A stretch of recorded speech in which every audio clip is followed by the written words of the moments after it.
Hey guys, it's Clyde here, and I wanted to go over this little Harbor Freight tool. This is a Harbor Freight heat gun. It's 1500 watts, and it has two power settings on it.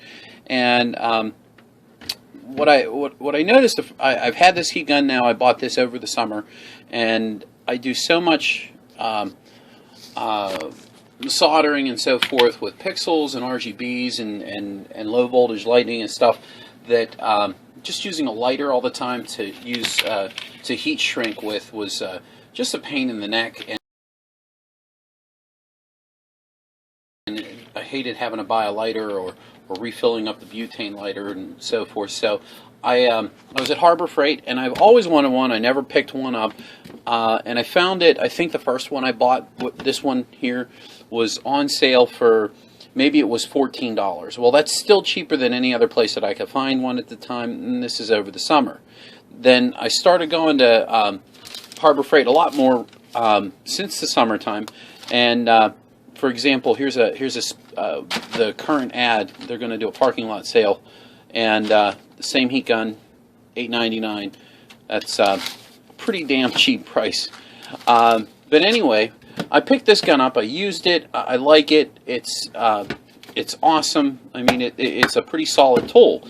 The weak point on this heat gun has got to be the switch, and I used it for about I want to say 6 months, and whenever I went out to the shop one day, I went to turn it on, and the switch just stopped working, period.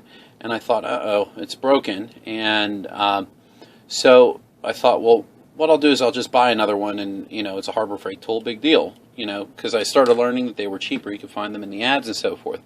But then I got an inkling after I went and picked up another one. I realized, oh, it's nice having two of these. If I just had one for inside the house and then one for outside at the shop, that'd be nice.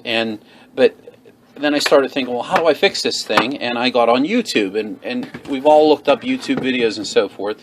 And other people also complained about this. I didn't really read the reviews on it before I bought it. I mean, for $15, what could go wrong with a heat gun? All it is a wire, a heater core, a blower, a fan on it, and I mean, what else is there? So whenever I realized the switch was bad on a lot of the models, I realized, oh, well, shit, this brand new one's going to, eventually it's going to go out too. So this is on my heater switch repair, and what I did was I searched high and low for something that was similar to this one here, and this one it's a 3-position switch. It has a high, a low, and an off position, and it has the lines on it. The one line here on the upper side is for low, and the double line on the bottom is for the high speed. And so I was looking for something similar, and I'll include the link in the description, but I don't know how long it'll be valid for. But it's a very similar model. The size is almost identical. The black one here on the left is just a slight bit shorter in height than the red one is. So whenever I tore it apart, I unscrewed these. I want to say 6 bolts. There was 6 screws to take off, and then this screw here takes this whole unit apart. This slides forward, this slides up, and this comes right off, and it gets you right in to the chamber where this is. Now, the switch fits, and it fits right in place perfectly. And these ends were soldered. That's why I had the soldering iron out. These ends were soldered, so I desoldered them, and I soldered them right onto the inside leads of these. So I just kind of tinned the end here. But suffice to say, it looks like this is going to be a good switch for a little while at least. But what I did was I got a 10-pack of these because I figured, well, I have 2 of these heat guns. This one's going to go eventually. So I bought an extra switch.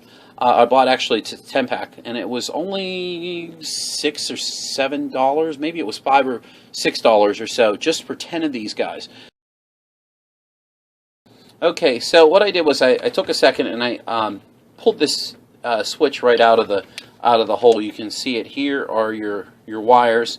And in this model, the dark red wire is the low power setting, and the pinkish red, or the opposite, the pearlized red, I want to say it's pearlized color, it is the high speed setting. And the off position, well, the center wire, that's actually your it says it's a ground or a white wire. I put extra wire coating heat shrink on there because the wire had started coming apart.